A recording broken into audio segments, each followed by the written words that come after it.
No calor extremo do Pacífico, entre os anos decisivos de 1944 e 1945, um gigante de aço, um porta-aviões, era atingido por ataques implacáveis. Imagens de arquivo e relatos da época descrevem cenas que desafiavam a lógica da guerra naval. Fumaça preta e densa subindo aos céus, detritos flutuando na vasta extensão azul do oceano e a tripulação engajada em uma luta desesperada para conter um inferno a bordo. Bombas inimigas rasgavam conveses, torpedos abriam rombos no casco e o fogo se alastrava com uma ferocidade que, em qualquer outro contexto, selaria o destino do navio. Ele estava em chamas, destroçado, seus conveses repletos de destruição e morte. Pelas convenções da guerra marítima, uma embarcação com tal nível de dano deveria invariavelmente afundar. No entanto, de forma incrivelmente consistente, esses porta-aviões americanos sobreviveram. Apesar dos ataques implacáveis, da fúria concentrada do inimigo e da devastação interna, muitos desses navios não apenas se mantinham à tona, mas em questão de poucas horas ou, no máximo, no mesmo dia, retomavam suas operações de aviação, voltando à formação e à luta. A capacidade de um navio de guerra de suportar tal punição e continuar a ser uma plataforma de combate ativa era um enigma para os observadores da época e um pesadelo estratégico para as forças adversárias. O período de 1944 a 1945 marcou o ápice da guerra naval no Pacífico. A Marinha dos Estados Unidos estava em uma ofensiva massiva contra o Império Japonês e os porta-aviões eram a espinha dorsal dessa campanha. Eles eram as plataformas móveis que projetavam poder aéreo a milhares de quilômetros de suas bases, essenciais para a conquista de ilhas estratégicas e para a neutralização da força naval e aérea japonesa. Consequentemente, tornaram-se os alvos de maior prioridade para o Japão. A doutrina de combate japonesa, especialmente após as perdas sofridas no início da guerra, passou a focar na incapacitação desses gigantes. Ataques coordenados de bombardeiros, torpedeiros e, mais tarde, as táticas suicidas dos kamikazes eram projetados especificamente para destruir ou, no mínimo, inutilizar os porta-aviões americanos. A vulnerabilidade intrínseca de um porta-aviões era evidente.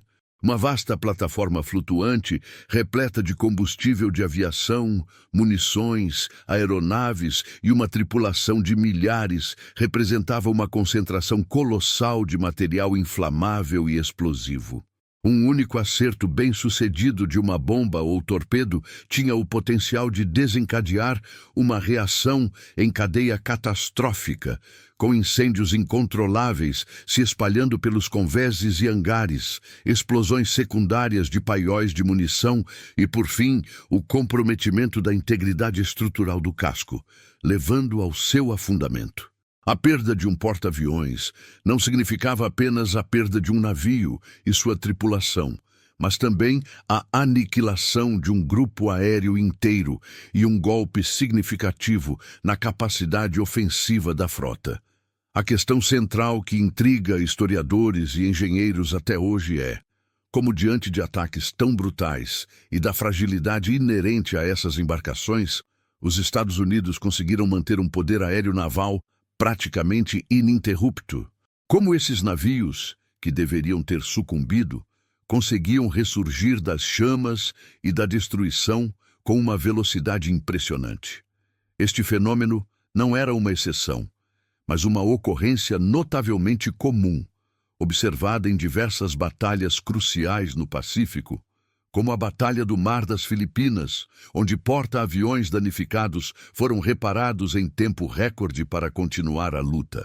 A resposta para essa resiliência extraordinária não residia apenas na bravura das tripulações, embora ela fosse inegável. O segredo estava em um design que, à primeira vista, parecia impossível de conceber e implementar em larga escala. uma engenharia que antecipava o pior cenário e construía a capacidade de sobreviver a ele em cada placa de aço, em cada cabo e em cada compartimento. Era uma filosofia de projeto que transformou porta-aviões de meras plataformas de lançamento em verdadeiras fortalezas flutuantes, capazes de absorver golpes devastadores e se regenerar. Essa engenharia permitiu que navios inteiros, feridos de morte, voltassem à vida e à plena capacidade de combate em questão de horas. Uma façanha que redefiniu a resiliência naval. Bem-vindos às curiosidades da guerra. O período entre 1944 e 1945 representou o clímax da guerra no Pacífico, um conflito onde a supremacia aérea e naval ditava o ritmo e o resultado das campanhas. Neste cenário, os porta-aviões da Marinha dos Estados Unidos não eram meros navios de guerra. Eles eram a espinha dorsal da projeção de poder americano, plataformas aéreas móveis que podiam levar a guerra diretamente ao coração do Império Japonês, a milhares de quilômetros de qualquer base terrestre. A doutrina naval havia evoluído drasticamente desde Pearl Harbor, com os couraçados, antes considerados os reis dos mares, cedendo seu lugar de protagonismo aos grupos de batalha de porta-aviões. Essas imponentes embarcações eram essenciais para estabelecer e manter a superioridade aérea sobre ilhas estratégicas, para neutralizar as forças navais inimigas e para apoiar as operações anfíbias que avançavam inexoravelmente em direção ao Japão. A importância estratégica desses gigantes flutuantes os transformou, naturalmente, nos alvos de maior prioridade para o inimigo.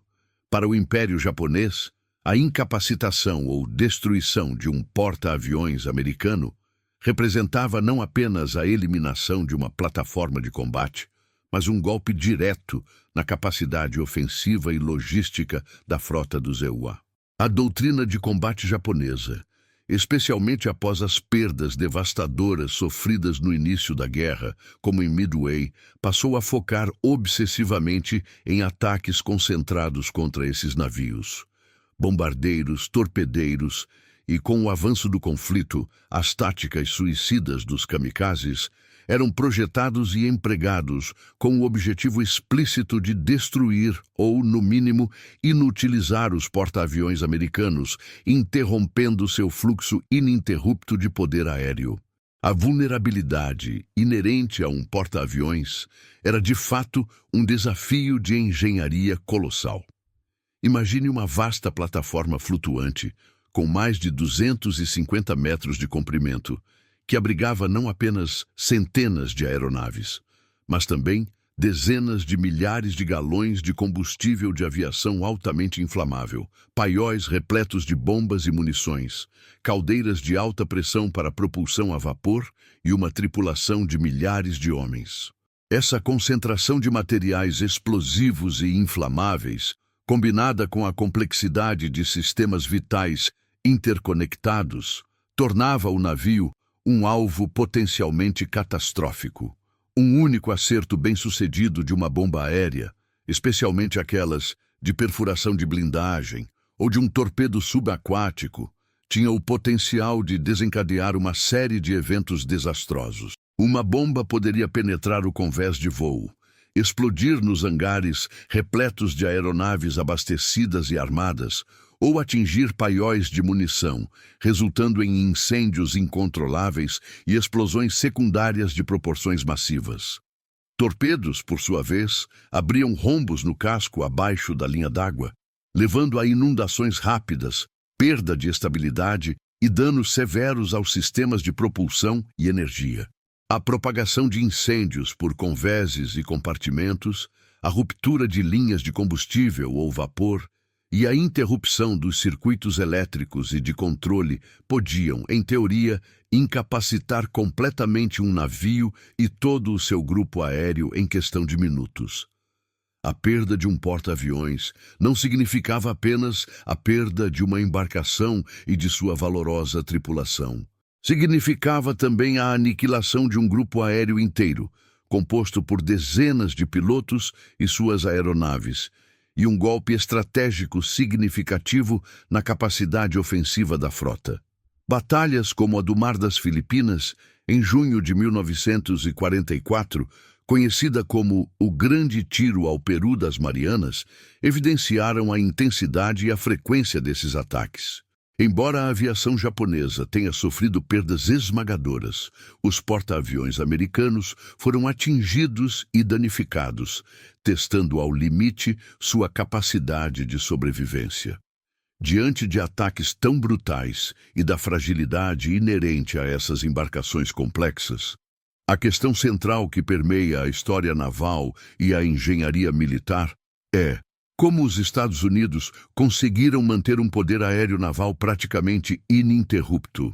Como esses navios, que pelas convenções da guerra marítima deveriam ter sucumbido, conseguiam ressurgir das chamas e da destruição com uma velocidade impressionante, muitas vezes retomando suas operações de aviação no mesmo dia ou em poucas horas? A resposta a essa resiliência extraordinária não estava apenas na bravura das tripulações, mas em uma filosofia de design e construção que revolucionou a sobrevivência naval. A raiz da resiliência extraordinária dos porta-aviões americanos residia profundamente em uma doutrina de design naval conhecida como compartimentação. Este princípio de engenharia transformou o interior desses gigantes de aço em uma complexa rede de espaços isolados, uma abordagem que era fundamental para a sua sobrevivência em combate. A compartimentação não era uma inovação recente na construção naval, mas sua aplicação e refinamento nos porta-aviões da Marinha dos Estados Unidos atingiram um nível sem precedentes, tornando-se um pilar central na capacidade de suportar danos severos. O casco de um porta-aviões americano era, em essência, uma estrutura dividida em centenas de compartimentos estanques, ou seja, à prova d'água. Esta divisão era realizada tanto na vertical quanto na horizontal, criando uma complexa malha de anteparas e convéses que segmentavam o navio em inúmeras células independentes. As anteparas longitudinais corriam de proa a popa, paralelas à linha de centro do navio, enquanto as anteparas transversais se estendiam de um bordo ao outro. Juntas, elas formavam um labirinto de compartimentos que abrangiam desde os porões mais profundos até as cobertas superiores, abaixo do convés de voo.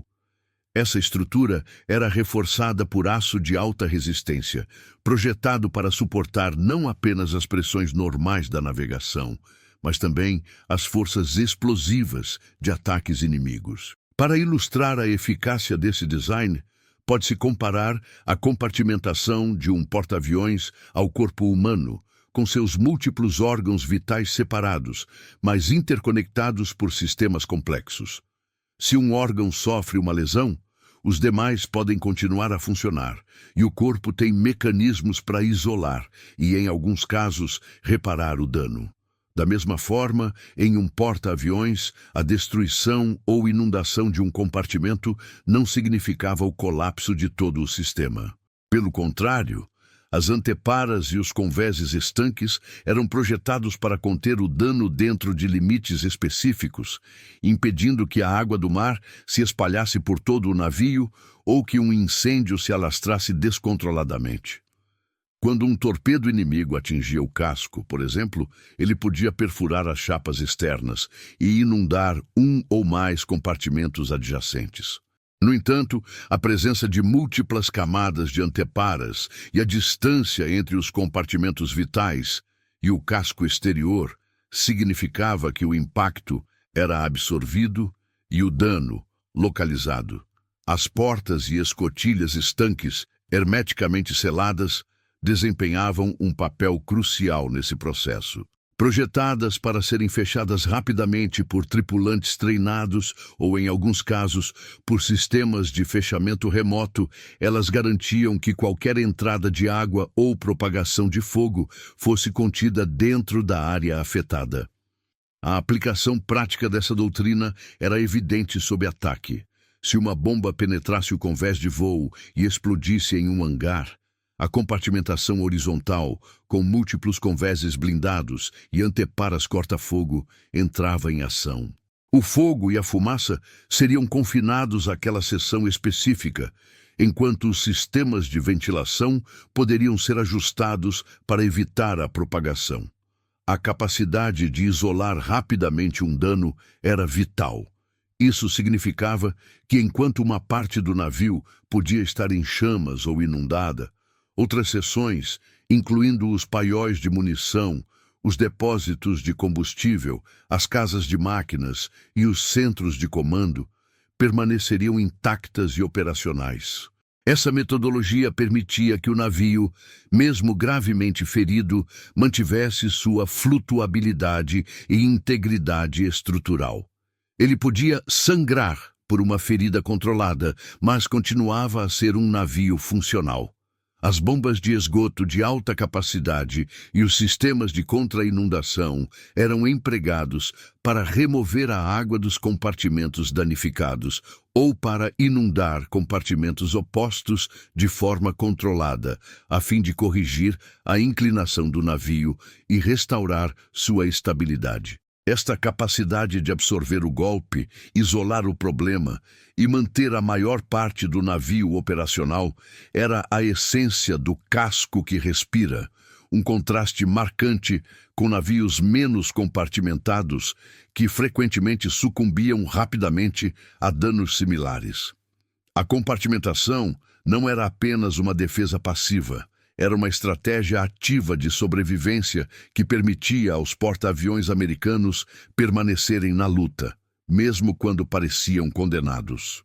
A doutrina americana de controle de danos representava um pilar igualmente crucial para a resiliência dos porta-aviões, complementando a compartimentação com uma abordagem proativa e sistemática para lidar com os estragos da batalha. Não bastava que o navio fosse bem projetado. Era imperativo que a tripulação fosse treinada de forma exaustiva para combater e reparar os danos em tempo real, sob as condições mais adversas. Esta doutrina era rigorosa e inovadora, transformando cada membro da tripulação, em maior ou menor grau, em um especialista em sobrevivência do navio. O treinamento intensivo incluía simulações realistas de combate a incêndios, que eram uma ameaça constante e devastadora em navios cheios de combustível e munição. As tripulações aprendiam a usar diferentes tipos de extintores para diversos tipos de fogo, elétrico, de óleo, de combustível de aviação, e a operar mangueiras de alta pressão para conter chamas em espaços confinados. Além disso, eram treinadas em técnicas de resfriamento de anteparas quentes para evitar a propagação do calor, e em ventilação para remover fumaça e gases tóxicos. O objetivo era não apenas apagar o fogo, mas controlar sua origem e evitar sua recorrência. Paralelamente, o reparo rápido de emergência era uma habilidade vital. Isso envolvia a capacidade de escorar anteparas danificadas com vigas de madeira ou aço para impedir seu colapso sob a pressão da água ou do fogo. A selagem de avarias, como rombos no casco causados por torpedos ou bombas, era praticada com o uso de remendos de madeira, concreto ou chapas de aço pré-fabricadas, que podiam ser fixadas temporariamente para conter a entrada de água. Equipes de controle de danos, compostas por engenheiros, carpinteiros e marinheiros, eram constantemente treinadas para atuar sob pressão, avaliando o dano, priorizando os reparos e executando-os com rapidez e precisão. A capacidade de mover bombas de esgoto para compartimentos inundados e de operar os sistemas de contra-inundação para corrigir a inclinação do navio era também uma parte essencial deste treinamento. A redundância operacional era outro conceito fundamental incorporado ao design e à filosofia de sobrevivência dos porta-aviões americanos. A ideia era simples, mas revolucionária: duplicar ou triplicar sistemas vitais para garantir que, se um fosse destruído ou falhasse, um ou mais backups pudessem assumir imediatamente. Era a doutrina do duplo tudo, aplicada a cada aspecto crítico da operação do navio. Isso se manifestava em múltiplos sistemas de bombeamento, estrategicamente localizados em diferentes partes do navio e interconectados por uma rede complexa de tubulações, permitindo que a água fosse removida de qualquer compartimento, mesmo que as bombas primárias fossem danificadas. Os geradores de energia elétrica também seguiam esse princípio. Além dos geradores principais, havia geradores auxiliares e, em muitos casos, geradores a diesel de emergência, independentes e localizados em compartimentos blindados, capazes de fornecer energia vital para sistemas de iluminação, comunicação, armamento e controle de danos em caso de falha total do sistema primário. Os sistemas de direção de emergência eram outro exemplo claro de redundância. Além do leme principal e de seu sistema hidráulico primário, os porta-aviões possuíam sistemas secundários e, em alguns casos, até um sistema manual para operar o leme a partir de um compartimento de direção auxiliar, localizado na popa. Isso garantia que o navio pudesse manter a capacidade de manobra mesmo após danos severos na ponte ou nas casas de máquinas. A mesma filosofia se aplicava a linhas de combustível, tubulações de água doce, sistemas de comunicação interna e externa e até mesmo aos sistemas de lançamento e recuperação de aeronaves. Essa mentalidade de projeto e operação era profundamente enraizada na filosofia que previa o pior cenário. Os engenheiros e estrategistas navais americanos não construíam navios com a esperança de que não seriam atingidos. Eles os projetavam e equipavam suas tripulações com a certeza de que seriam atingidos, mas que, apesar disso, precisariam continuar a lutar. Esta antecipação do dano como uma inevitabilidade da guerra naval no Pacífico transformou os porta-aviões de meras plataformas de armas em verdadeiras fortalezas flutuantes, capazes de absorver golpes devastadores, isolar os problemas e, com a resiliência de suas tripulações e a engenharia de seus sistemas, persistir na batalha. A preparação para o pior era, paradoxalmente, a chave para a vitória. A grande diferença que separava os porta-aviões americanos de outras embarcações de guerra da época e que se tornou um fator decisivo na Guerra do Pacífico residia em uma distinção crucial de filosofia de design. O contraste entre o casco que cede e o casco que respira, isola e continua a lutar. Esta distinção não era meramente teórica. Ela se manifestava de forma brutal e inegável em cada combate, determinando a vida ou a morte de milhares de marinheiros e a continuidade das operações navais.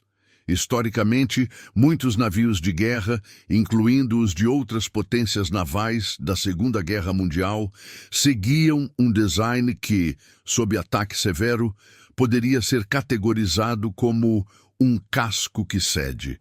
Essas embarcações possuíam compartimentação mais limitada ou menos eficaz, muitas vezes priorizando o espaço interno para outras finalidades, ou não antecipando a intensidade e a natureza dos ataques aéreos e de torpedos que se tornaram comuns no conflito. Quando atingidos por uma bomba ou torpedo, a falta de anteparas estanques suficientes ou a ineficácia das existentes permitia que a água do mar se espalhasse rapidamente por múltiplos compartimentos, comprometendo a flutuabilidade e a estabilidade do navio. Incêndios, uma ameaça ainda mais letal em navios cheios de combustível e munição, podiam se alastrar sem controle por convéses e espaços abertos, transformando o navio em um inferno incontrolável. A propagação de danos estruturais, a falha de sistemas vitais devido à inundação ou ao fogo e a incapacidade de conter a destruição levavam frequentemente a um colapso rápido e ao afundamento da embarcação. Navios com essa arquitetura eram, em essência, vulneráveis a um efeito dominó, onde um único golpe bem-sucedido podia desencadear uma série de falhas que culminavam na perda total do navio. Em contraste direto, os porta-aviões americanos eram construídos como um casco que respira, isola e continua a lutar. Este conceito era a culminação da doutrina de compartimentação extensiva e da redundância operacional, aliadas a uma doutrina de controle de danos exaustivamente praticada. O design permitia que o navio absorvesse o golpe de um ataque de forma controlada. Quando uma bomba ou torpedo atingia, o dano era, na maioria das vezes, isolado a uma seção específica do navio. As centenas de compartimentos estanques, divididos por anteparas verticais e horizontais, impediam a inundação generalizada.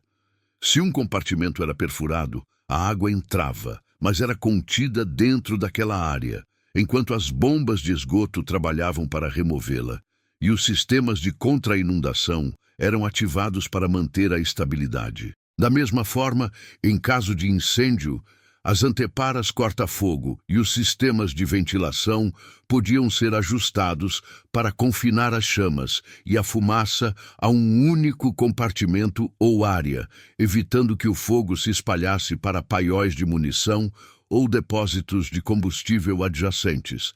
As equipes de controle de danos, treinadas para agir com rapidez e precisão, escoravam anteparas, selavam avarias e combatiam os incêndios, restaurando a integridade do navio passo a passo. A essência do casco que respira era que, mesmo gravemente ferido, o navio mantinha sua capacidade de operar as seções não afetadas. Os sistemas de propulsão, embora pudessem ser temporariamente interrompidos, muitas vezes podiam ser restaurados rapidamente devido à redundância de geradores e tubulações. Os elevadores de aeronaves, mesmo após serem atingidos, podiam ser colocados de volta em funcionamento, e as pistas de voo, após reparos emergenciais, retomavam suas operações. O navio podia estar ferido, com partes de seu interior destruídas e em chamas, mas não morria. Ele era capaz de absorver a punição, isolar a área danificada e, crucialmente, continuar a manter sua capacidade de luta e locomoção, mesmo que de forma reduzida. Essa resiliência permitia que os porta-aviões americanos, em muitas ocasiões, retornassem à formação e retomassem as operações de voo em questão de horas, uma proeza que confundia e frustrava o inimigo, que esperava ter incapacitado permanentemente seus alvos. A eficácia da engenharia de resiliência e da doutrina de controle de danos dos porta-aviões americanos não era apenas teórica. Ela se manifestava em números de impacto que alteravam diretamente o curso da guerra no Pacífico. A capacidade desses navios de absorver punição severa e retornar à luta em um período de tempo notavelmente curto tornou-se uma das vantagens estratégicas mais significativas da Marinha dos Estados Unidos. Registros de combate e relatórios de engenharia da época confirmam que navios atingidos por bombas, torpedos ou ataques kamikaze retornavam à formação em questão de horas. Mais impressionante ainda, a aviação a bordo, vital para a projeção de poder, retomava suas operações no mesmo dia do ataque, muitas vezes poucas horas após o impacto inicial. Essa velocidade de recuperação era o resultado direto de uma combinação de fatores: o design compartimentado do casco, a redundância de sistemas vitais e o treinamento intensivo das tripulações em controle de danos. Após um ataque, as equipes de controle de danos entravam em ação imediata e coordenada. Incêndios eram combatidos com espuma e água de alta pressão, utilizando os múltiplos sistemas de bombeamento e as rotas alternativas de tubulações para manter o fluxo. Água que inundava os compartimentos era rapidamente esgotada por bombas de grande capacidade, e as anteparas danificadas eram escoradas com vigas de aço ou madeira para evitar o colapso estrutural. Rompos no casco, mesmo os causados por torpedos, eram selados com remendos temporários, muitas vezes feitos de chapas de aço ou concreto, permitindo que o navio mantivesse a flutuabilidade e corrigisse sua inclinação. A restauração da capacidade operacional envolvia um esforço hercúleo. Enquanto as placas de aço estalavam sob o calor extremo e a pressão dos incêndios recém-contidos e a espuma branca dos sistemas anti-incêndio cobria o convés ferido, as equipes de reparo trabalhavam incansavelmente. Circuitos elétricos danificados eram religados, linhas hidráulicas eram consertadas ou desviadas e os sistemas de ventilação eram ajustados para purgar a fumaça tóxica. A prioridade era sempre restaurar as funções essenciais para a aviação: o convés de voo, os elevadores de aeronaves e os sistemas de abastecimento de combustível e munição.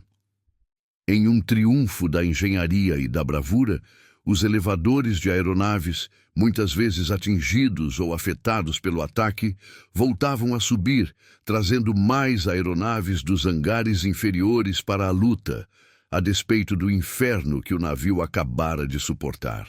Essa cena, repetida em diversos porta-aviões da classe Essex, como o USS Franklin ou o USS Bunker Hill, após serem atingidos por kamikazes, era um testemunho da resiliência do design e da determinação das tripulações. As aeronaves eram reabastecidas, rearmadas e lançadas para missões de combate em tempo recorde, mantendo a pressão sobre o inimigo e minimizando a interrupção das operações aéreas. Essa capacidade de recuperação rápida e eficaz causou choque e frustração profundos entre as forças inimigas, especialmente os japoneses. A doutrina militar japonesa, baseada em grande parte na crença de que um único golpe devastador seria suficiente para incapacitar permanentemente um navio de guerra inimigo, foi repetidamente desmentida pela realidade dos porta-aviões americanos. Relatos de pilotos e oficiais japoneses capturados frequentemente expressavam espanto ao ver navios que haviam sido claramente atingidos e incendiados, e que, em sua lógica, deveriam estar afundando, ou, no mínimo, fora de combate por semanas, ressurgirem na formação da frota poucas horas depois, com suas aeronaves novamente nos céus. Essa impossível resiliência minava a moral inimiga e desorganizava suas estratégias. Ataques que deveriam ter sido decisivos tornavam-se meros atrasos temporários, exigindo que o Japão gastasse recursos preciosos em novos ataques contra os mesmos alvos, ou que enfrentasse uma frota americana que parecia indestrutível. A frustração era palpável. O inimigo via seus esforços para reduzir o poder aéreo naval americano serem anulados pela capacidade de regeneração desses gigantes de aço. A velocidade com que os porta-aviões americanos retornavam à luta não era apenas uma proeza tática. Era uma vantagem estratégica decisiva que permitia à Marinha dos Eixes-Major manter uma ofensiva contínua, sobrecarregando o inimigo e pavimentando o caminho para a vitória no Pacífico. A resiliência extraordinária dos porta-aviões americanos não se limitava apenas à compartimentação do casco ou à robustez de seus sistemas principais. Uma curiosidade extra de engenharia, menos visível, mas igualmente crucial, era a intrincada arquitetura em malha de seus cabos elétricos, tubulações hidráulicas e sistemas de energia e fluidos. Esta rede complexa representava uma camada adicional de proteção contra a incapacitação, garantindo que os sistemas vitais do navio permanecessem operacionais, mesmo sob os ataques mais severos. Tradicionalmente, muitos navios de guerra possuíam sistemas de cabeamento e tubulações que seguiam rotas mais diretas e centralizadas. Embora eficientes em tempos de paz, essas rotas se tornavam pontos de vulnerabilidade catastróficos em combate. Um único acerto em uma linha principal podia cortar o fornecimento de energia, combustível ou água para grandes seções do navio, resultando em falhas em cascata que comprometiam a capacidade de luta. Os projetistas americanos, no entanto, anteciparam essa fragilidade e conceberam uma solução engenhosa. A malha significava que a energia elétrica, os circuitos de controle, as tubulações hidráulicas, os sistemas de combustível e os sistemas de água doce e salgada eram roteados através de múltiplas e redundantes vias por todo o navio. Em vez de uma única linha principal, havia várias, muitas vezes, localizadas em compartimentos diferentes e fisicamente separadas por anteparas e convéses. Isso criava uma teia de conexões que se interligavam em pontos estratégicos, formando um verdadeiro anel de serviço para cada sistema essencial. Para ilustrar, imagine os cabos de energia que alimentavam os elevadores de aeronaves ou as torres de artilharia. Em vez de um único conjunto de cabos, existiam dois ou mais, seguindo caminhos distintos do gerador até o ponto de consumo. Se um torpedo ou uma bomba cortasse um desses caminhos, o fluxo de energia não seria interrompido.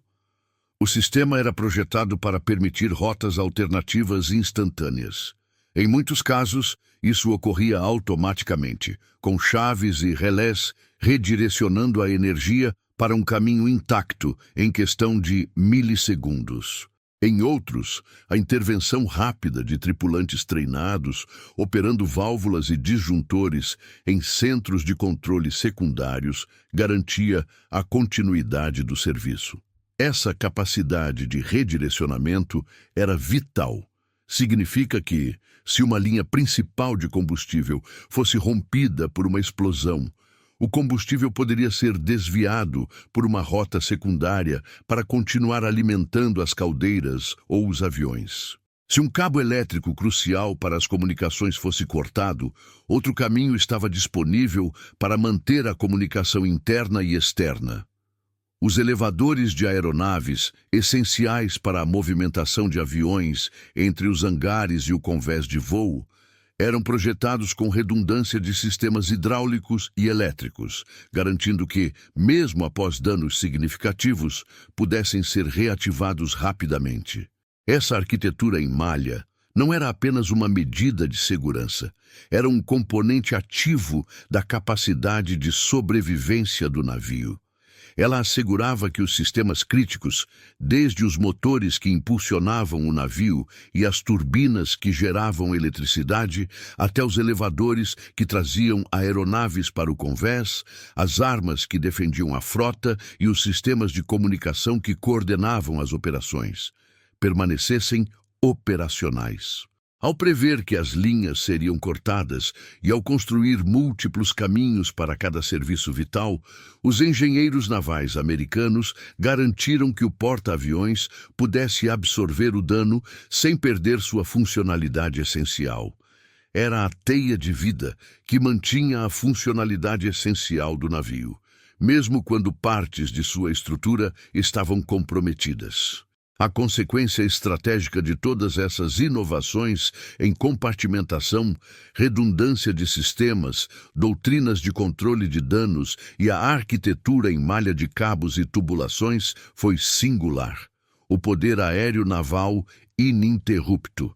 Esta não foi apenas uma proeza de engenharia, foi a espinha dorsal da vantagem americana no Pacífico entre 1944 e 1945.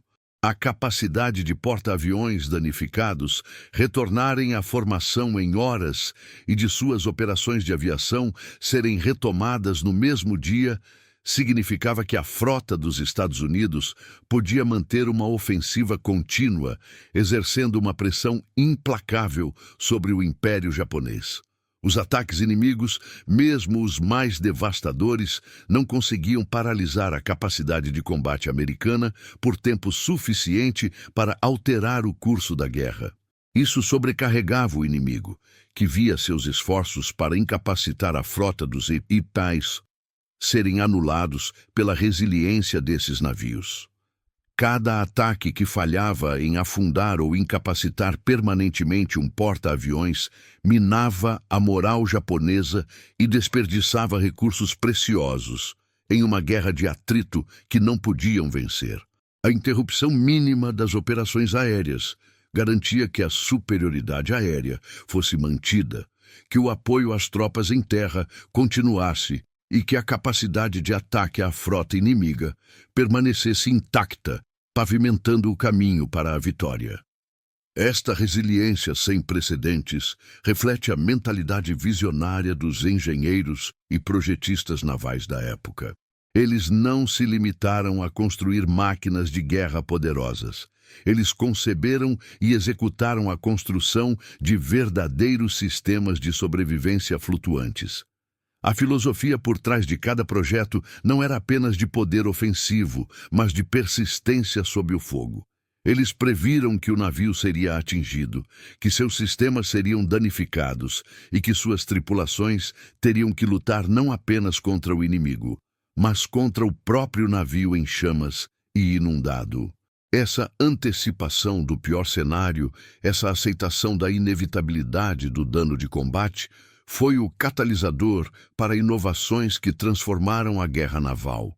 Eles construíram navios que eram projetados para falhar em partes, mas para continuar funcionando como um todo, um testemunho da engenharia que se recusa a ser derrotada. Assim, a história dos porta-aviões americanos do Pacífico entre 1944 e 1945 é uma poderosa lição sobre a interseção entre design, doutrina e a dura realidade do combate. Ela demonstra que a vitória não reside apenas na força bruta, mas na capacidade de suportar e se regenerar. Em última análise, a engenharia que prevê o pior é a que permite vencer o pior.